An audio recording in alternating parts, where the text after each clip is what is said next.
8 years after the Marino Mart robbery, a gang of armed and masked men broke into the Brinks Allied Security cash holding depot at Clonshock in North Dublin.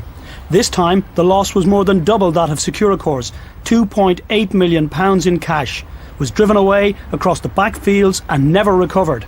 Once again, the prime suspect was Gerry Hutch. I know all about it. I've been arrested, questioned about it, I've been written about. That happened in 95. I thought it was 96. It was 95. 13 years ago.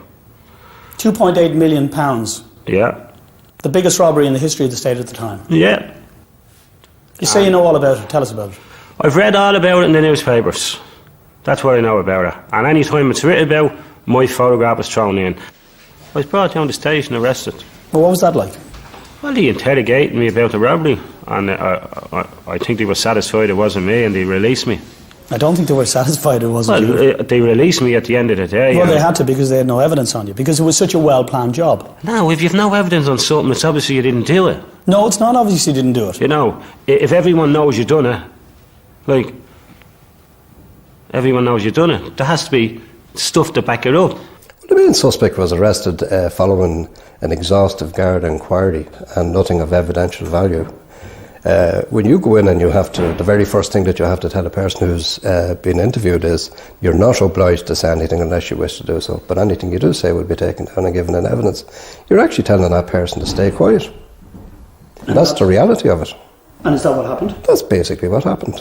He would talk the hind legs off you about anything else that you wanted to talk about, but ask him anything in relation to the robbery, he knew nothing, and on the advice of a solicitor, he had nothing to say. In fairness, the Gardaí believe you did it. Yeah. There's enough intelligence to link you to that robbery. There's enough intelligence to link you to the Marino Mart robbery. The community believe you did it. And every criminal in Dublin believes you did it. Yeah. Okay. And why would they all believe that?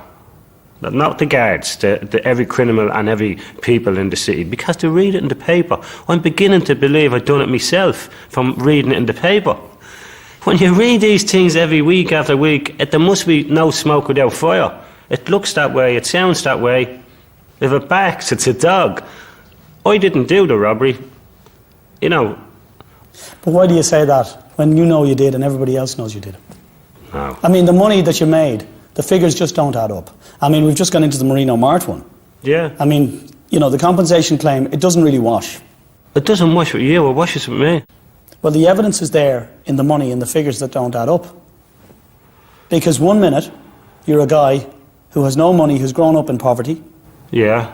You get a compensation claim. Yeah. And now you're a multimillionaire. Very suddenly you're a multimillionaire. And coincidentally, around the same time, two of the biggest armed robberies in the history of the state are carried out. Yeah. And you're linked to both of them. Yeah. That's it. Do you really expect people to believe that? I don't care what they believe, to be honest. But what can I say?